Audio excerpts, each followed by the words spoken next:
How does standardization affect all this? I mean, from my earlier experience working for Ericsson, I did see a little bit of the standardization side, but I wasn't deeply involved with the groups who were doing that kind of work.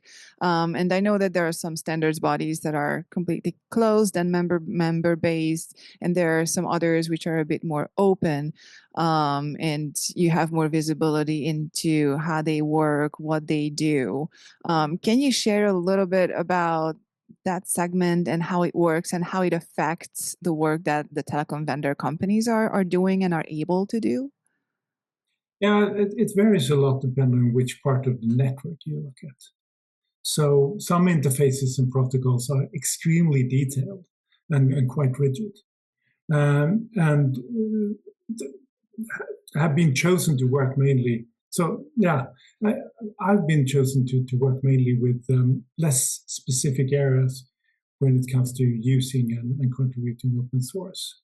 So, and also due to legal implications of patents and patents and so on. But there is a strong tradition to distinguish between standards and implementation. And operators require standards, and they specify them in cooperation with vendors. And but only vendors work with implementation. That is sort of the way that the standard is supposed to work. And when we started to work with this the open carrier base, grade base platform, we used implementation standards as the tagline.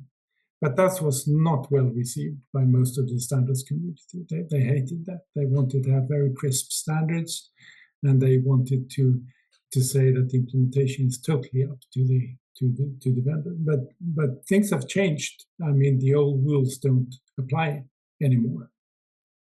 And also since sort of IT technology at large has come into this.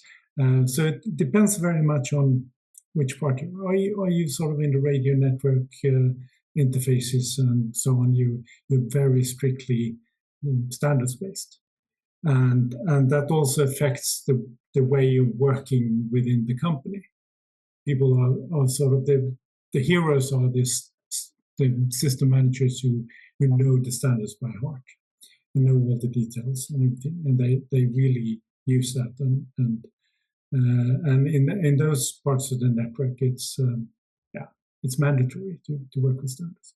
Other parts are not that well standardized, and you can work with that. But also, I mean, there is a